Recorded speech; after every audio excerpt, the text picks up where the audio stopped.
The Avengers are known for saving the day, but that doesn't mean they're perfect. Even the superhuman members of the team are still human at the end of the day and have made their fair share of mistakes over their time in the MCU, some more than others. Whether they're just kind of young or from another planet, that doesn't excuse their actions. We've celebrated their successes over the years, but today, we're going to look at some of the worst things the heroes of the MCU have ever done. Even the most virtuous heroes have some serious bad moves lurking on their superhero resumes.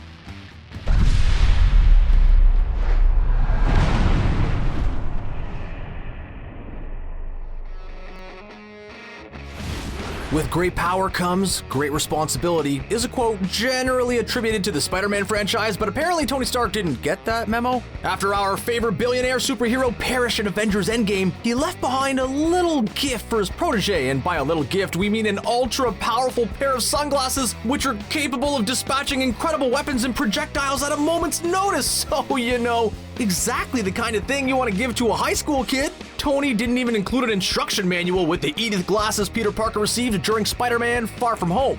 But as grossly irresponsible as it was for Tony to leave these for Peter, our friendly neighborhood Spider-Man didn't fare much better. That's because after he almost used them to destroy a bus full of his classmates, he immediately turned them over to Quentin Beck.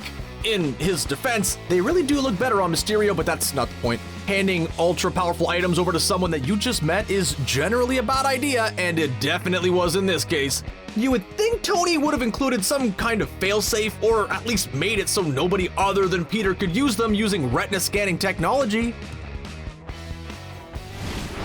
While Peter is ultimately responsible for Mysterio getting the EDITH glasses, we're still not letting Tony Stark off the hook. Not only did he endanger Peter by leaving him the glasses in the first place, but he was putting his life in serious peril since the two of them first met. Let's not forget that while Tom Holland is a way more buff than your average high schooler, probably because he's in his early 20s, his character is a teenager. The first time Tony meets Peter is when he's embroiled in a spat with multiple adult heroes, including the Scarlet Witch and Vision, arguably two of the most powerful beings in the MCU. Without filling him in on the moral basis of their spat and allowing him to make his own decision, Tony manipulates Peter into fighting on his side. Sure, he doesn't have to work very hard to do it, so it's hard to tell who has a worse case of hero worship, Peter Parker or Scott Lang, but using your status, power, and resources to convince a kid to take part in a dangerous battle is definitely on the villainous side of the hero spectrum, and sadly it's not the first time that Iron Man did something more in keeping with being a villain than a hero.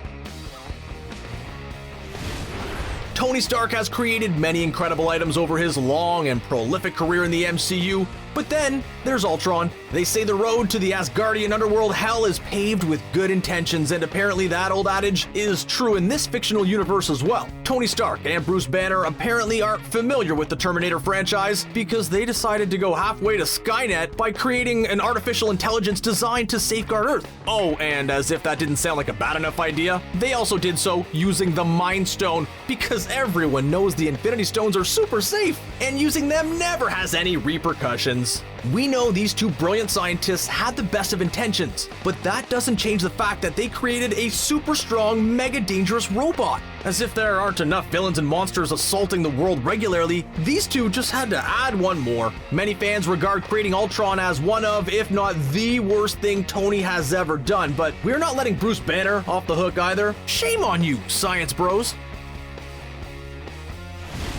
We're not saying Bucky Barnes has never done anything bad. In fact, there are multiple Marvel movies detailing his long list of misdeeds. But in Captain America Civil War, he gets accused of one of the few crimes that he actually didn't commit. We know it's easy to forget, but there is a lot more to this movie than just the famous airport fight. Regular non-superpowered human helmet Zemo manages to pull some behind-the-scenes strings and manipulate our favorite heroes into fighting against one another. One part of this dastardly plan ended up claiming the life of T'Chaka, the ruler of Wakanda, and Black Panther. Needless to say, this didn't go over very well with his son T'Challa, who was pretty much immediately blinded by the thirst for vengeance, and this didn't bode well for Bucky, who was framed for committing the crime. Now, wanting to take down the person who defeated your father makes perfect sense. What makes less sense is charging off after Bucky without pausing to think about the situation. Yes, he was being manipulated by Zemo, but T'Challa's rage made it easy for him not to see the truth about the situation. If not for the intervention intervention of Steve Rogers, T'Challa would have completely wiped out Bucky, and we would have been one hero down in a dangerous world.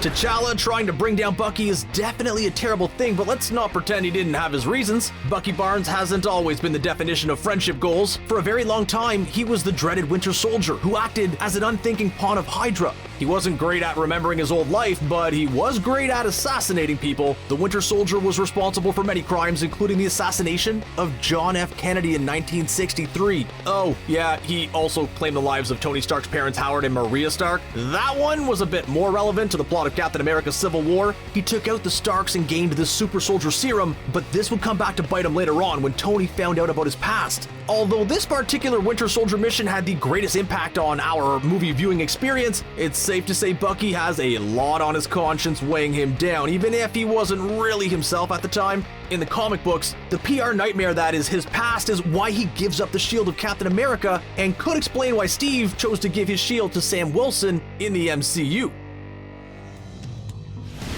It's hard to be too mad at Bucky for his crimes since he wasn't really himself at the time. The same can be said for holding Bruce Banner responsible for what the Incredible Hulk does. Well, at least before they merged together into one entity at some point during Avengers Endgame. Sure, Hulk did technically save Bruce Banner when he tried to take his own life in the Incredible Hulk, but for most of his early days in the MCU, he also caused a lot of destruction. Hulk smash is more than just an expression. We have a feeling insurance companies had to create entirely new paperwork because of this big green guy. Yes, sometimes his smashing has helped certain situations, but other times he just causes destruction. Like when he was manipulated by the Scarlet Witch and started smashing up the city of Johannesburg, or when he tried his best to defeat Thor when they were stuck in the Grand Master's arena together. He was such a threat that Bruce Banner willingly helped Tony Stark create the Hulkbuster armor designed to stop him in case of an emergency. Everyone knows that being a superhero comes with no shortage of risks, but usually you're just risking your own life. But after Avengers Infinity War, the stakes in the MCU were at an all-time high, which pushed our heroes into some insanely risky behavior. As Smart Hulk did his best to explain over and over again, the butterfly effect isn't a thing in the MCU, meaning no matter how badly our heroes screwed up in the past, it wouldn't affect their present. But it could create an alternate timeline that's all kinds of messed up. By going back in time to collect the Infinity Stones and undo the decimation, the heroes were risking not just their own lives or the lives of everyone who survived the decimation, but countless other timelines filled with innocent people. And to make matters worse, Tony Stark accidentally dropped the Tesseract during his mission back to the Battle of New York. This led to Loki taking it and disappearing to who knows where, and he and Steve having to take an even greater risk by going back further into the past. Seriously, why didn't they just get the Space Stone from Norway before the Red Skull grabbed it? When you look back at the long history of the MCU, it's hard not to wonder how many problems could have been solved if the Avengers just sat down and talked about their problems. For most Avengers, they prefer to punch first and ask questions later, which isn't always the best idea. Like in the very first Avengers movie, before the Avengers were even a thing. Thor followed his brother Loki to Earth to convince him to go back to Asgard. You know, the place where his father was willing to let him lose his life because he was so ashamed of him. Of course, in order to have this brotherly chat, he took Loki from custody instead of speaking while he was safely confined. Quite unsurprisingly, Loki decided he'd take his chances on Earth, and just then, Iron Man swooped in to take Loki back. Thor ended up fighting against Iron Man and Captain America, and leveling a good amount of forest in the process. Although he eventually decided to cooperate and return Loki to the Quinjet, absconding with a prisoner and taking some of Earth's mightiest heroes wasn't the best idea, let alone causing that kind of environmental damage. Does Captain Planet exist in the MCU?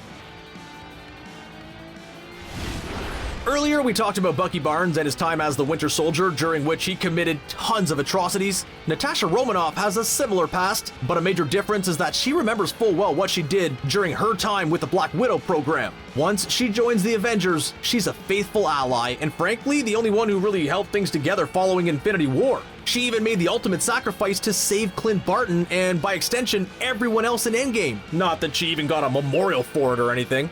But before she met Clint Barton, her life was incredibly different. Let's not forget that her amazing fighting skills weren't always used for good. She became a threat to global security, so much so that Nick Fury sent Clint Barton to eliminate her. Although we're glad he gave her a second chance, let's not pretend that she didn't do all sorts of heinous things during her time working for the KGB. Hopefully we'll get to see more of this during her standalone movie, and we might even find out what the heck happened to her and Clint when they were in Budapest. And speaking of Clint, let's take a look at the worst thing he's ever done, and no, we're not talking about the haircut, although it is pretty bad. We're also not talking about the fact that he sat out the entirety of Infinity War having a family picnic while everyone else was fighting for their lives or on a mission in the quantum realm. Although, come on, you can't use "I'm on house arrest" as an excuse forever. No, we're talking about what happened after the decimation, when Clint lost his entire family in one fell swoop. This unfortunate turn of events caused him to go a little crazy. While his friend Natasha is holding down the fort, Clint goes full Ronin, getting tattoos, cutting his hair, and more importantly, going on a crime-fighting spree. Only he's just being a tad forceful with the criminal he's apprehending. His Ronin persona is so over the top that even Rhodey admits he doesn't want to go near him, and he has a big metal supersuit. But even the most advanced supersuit of all time can't protect you from having your feelings hurt. Yeah, we know Tony Stark was pretty beat up by the end of Captain America's Civil War, but it was really his feelings that were hurt the most. Seriously, we weren't kidding earlier when we said the Avengers have an unofficial punch first, talk later policy. We all know that when Bucky Barnes was active as the Winter Soldier, he claimed the lives of Tony's parents, Howard and Maria Stark. When Steve Rogers found this out, he had two options. He could approach his friend Tony and delicately explain the situation, or he could just hope Tony, the superhero with endless resources, would never find out. Hey, guess which one he went with? Of course, Tony was enraged when he realized the person responsible for him being an orphan was still alive, but Steve's lie by omission made the situation so much worse. Tony might have understood the whole brainwashing thing if it had come from a friend, but finding out Steve kept it a secret completely shattered the trust between them. Captain America is known for being steadfast and virtuous, but that doesn't mean he never makes mistakes, and this was a big one. While Captain America doing something wrong may be rare, we sadly can't say the same about Tony Stark. There are some fans who even consider him to be one of the greatest villains of the MCU because of his actions. We wouldn't go that far, but there's no denying that Tony has ranged from being a hot mess to the cause of widespread misery and destruction at various points in time. During the movie Iron Man 2, he throws a party and proceeds to drink way too much to the dismay of his guests and his friend Rhodey in particular. With his resources, Tony should have been throwing Kardashian-level parties, not getting inebriated and smashing up his own place, but that's just what he did, causing such a scene that his friend Rhodey eventually had to step in. Good friends support each other, but best friends are there to call you out when you go too far, and if you have a high-tech supersuit, well, it's only fair your bestie has one too, in order to keep you in check. Iron Man gets so out of control that Rhodey has to put on the Mark II armor just to subdue him.